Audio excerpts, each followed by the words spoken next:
guys, it's Max with Meg's Arch for Life, your pharmacist, to help you guys get that healthy bod and that blissful heart. Many of us think that the oils that we can use for cooking in the kitchen are all created equally. This couldn't be further from the truth. Of all the oils we can use for cooking in the kitchen, they range in texture, in flavor, in price, in calorie content, and the list goes on and on. Today I'm going to reveal to you guys my top 2 tips that'll help you guys when choosing an oil for safely cooking in the kitchen. My number 1 tip, wink wink, pay attention to this one guys, is to pay attention to the smoking point of the oil. So all oils have a smoking point. When that smoking point is reached, that's when the oil starts to break down. This can lead to like a really bitter taste and a burnt taste in the food you're cooking, and more importantly, it releases free radicals. So these free radicals are unpaired electrons that form in the body when oxygen breaks up into 2 separate atoms.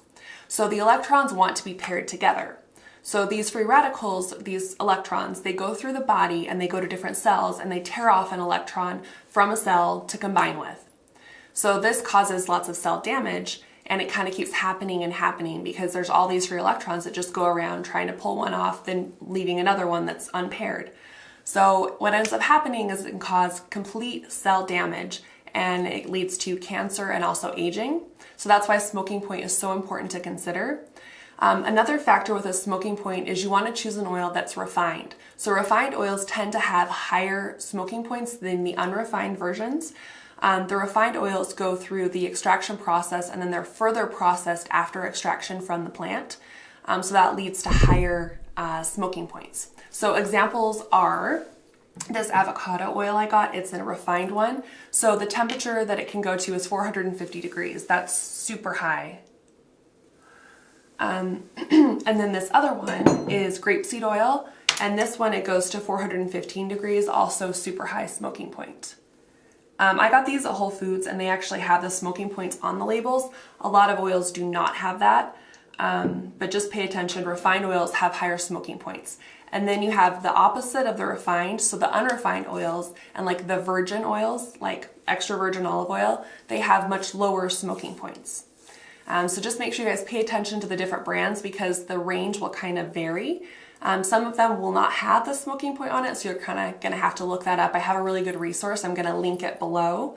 But just always make sure you guys pay attention to the smoking point. My second tip is to pay attention to the fat content of the oil you're using. So there are unsaturated fats and saturated fats.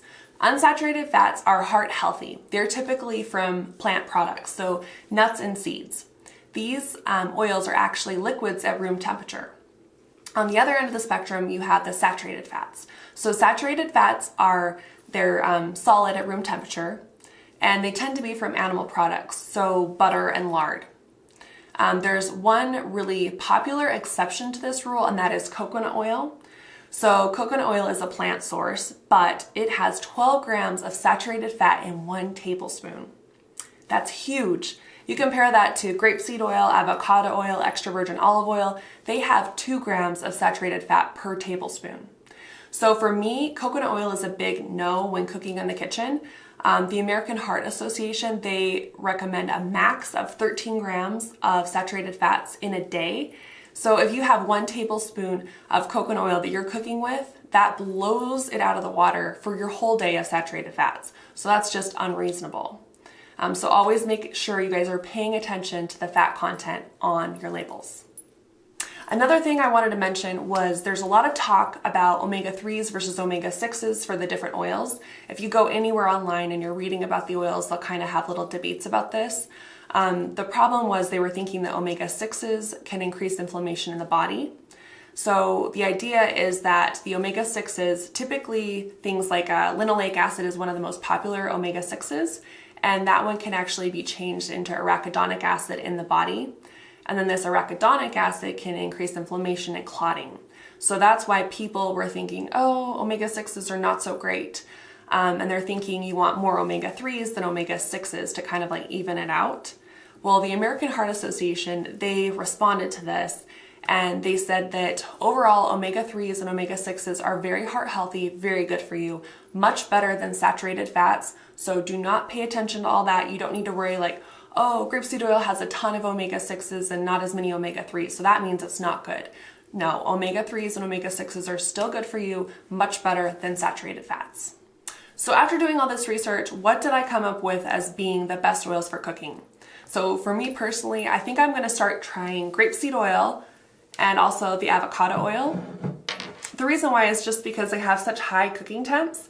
I just think it's a lot safer because sometimes when I'm sauteing like vegetables, anything like that, my temperature does get a little high and I do not want to be breaking it down into free radicals. So I think that having the higher smoking point is super important, and the refined grapeseed oil and the refined avocado oil have really high smoking temps.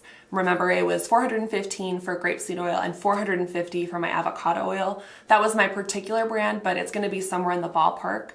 And then for my other cooking, for just kind of like lower heat cooking, I still really like extra virgin olive oil. I like the flavor of it, and it's really good for salads and things like that. So when you don't need to worry so much about the temperature, I would do extra virgin olive oil because it has a lot of those omegas in it, and it's low in saturated fat. So that's still going to be my go-to. I haven't actually started cooking with the grapeseed oil and the avocado oil, so I'm going to do that for a month, and then I'll kind of do an update to see what I think about the flavor, if it goes well with dishes, and if I had any problems with it. So I'll do a follow-up in a month on that. That was a weird hand movement. I don't know what that was all about. There you guys have it. Those are my 2 tips for you guys when choosing a safe oil for cooking in the kitchen. I hope you guys will use my pearl of advice when you guys go shopping in the grocery store.